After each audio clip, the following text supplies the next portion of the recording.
Salam sejahtera bagi kita semua, shalom, damai di hati, bersyukur kepada Tuhan untuk kasih dan setianya yang sudah memperkenankan kita semua, sehingga di pagi hari ini kita boleh ada dengan tubuh yang sehat dan diberkati.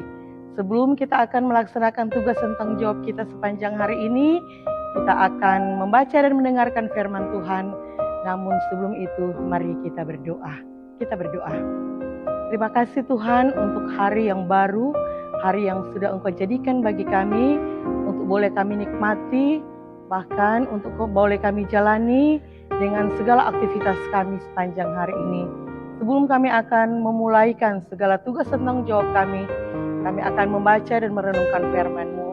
Engkau tolong kami semua, sehingga firman-Mu yang akan kami baca dan kami dengarkan, itu tidak akan lalu dengan sia-sia, tapi kami semua ketika mendengarkan firman-Mu, kami akan melakukan firman-Mu dalam kehidupan kami setiap hari.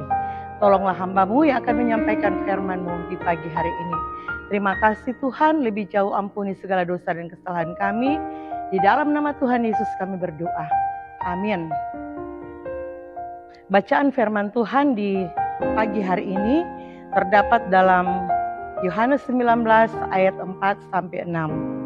Bunyinya demikian.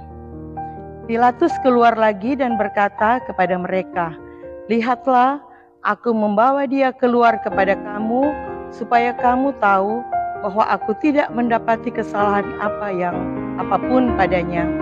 Lalu Yesus keluar bermahkota duri dan berjubah ungu. Maka kata Pilatus kepada mereka, "Lihatlah manusia itu."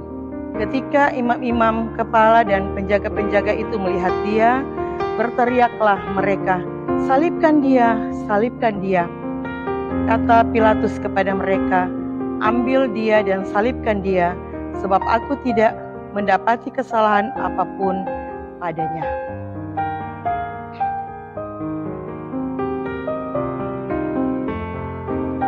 Saudara-saudara yang diberkati oleh Tuhan kita Yesus Kristus, kisah penghukuman Yesus Kristus berlanjut.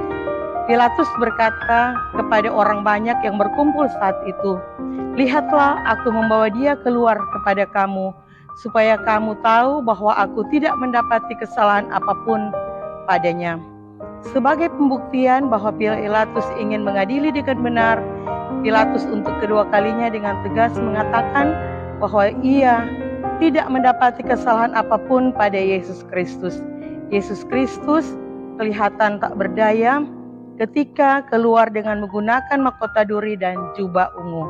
Sehingga Pilatus pun berkata, "Lihatlah manusia itu, ia lemah dan tidak berdaya."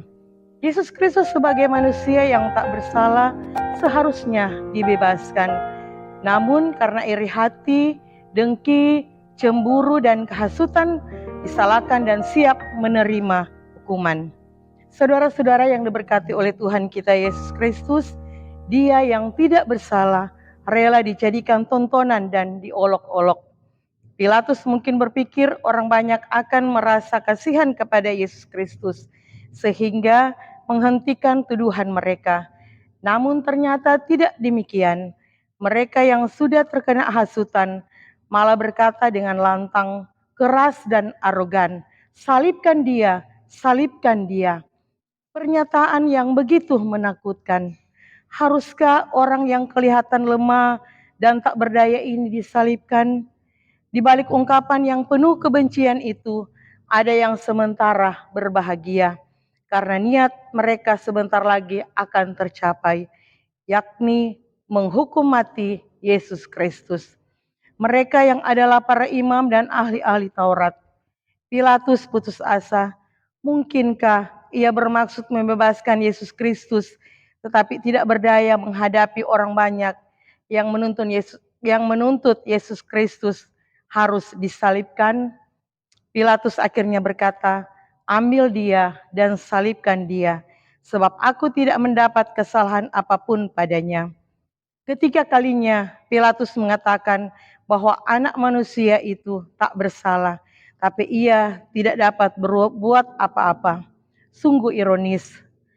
Saudara-saudara yang diberkati oleh Tuhan, dalam kelemahan dan ketidakberdayaan, Yesus Kristus sebagai manusia yang tidak bersalah, ia harus menerima penghinaan dan hukuman oleh pengadilan yang tidak adil.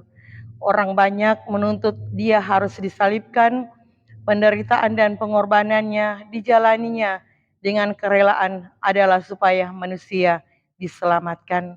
Sebagai orang yang percaya kepada Yesus Kristus, marilah kita juga tetap setia kepada perintahnya. Jangan menyalibkan dia untuk kedua kali dengan sikap hidup kita yang melawan dengan kehendaknya. Kesetiaan, ketaatan, kesabaran, dan kerelaan kiranya dinampakkan mulai dari kehidupan keluarga dengan berdoa bersama dan belajar firman, serta melakukan apa yang dikehendaki oleh Tuhan. Tuhan Yesus memberkati kita. Amin. Mari kita berdoa. Ya Tuhan Allah, sungguh besar pengorbanan putramu untuk kami. Dia yang tak bersalah harus disalahkan, sehingga kami yang salah dibenarkan dan memperoleh kehidupan kekal. Biarlah kami tetap teguh hidup dalam iman, percaya kepadamu. Dalam nama Yesus Kristus kami berdoa. Amin. Demikianlah ibadah di pagi hari ini. Selamat beraktivitas, Tuhan Yesus memberkati kita.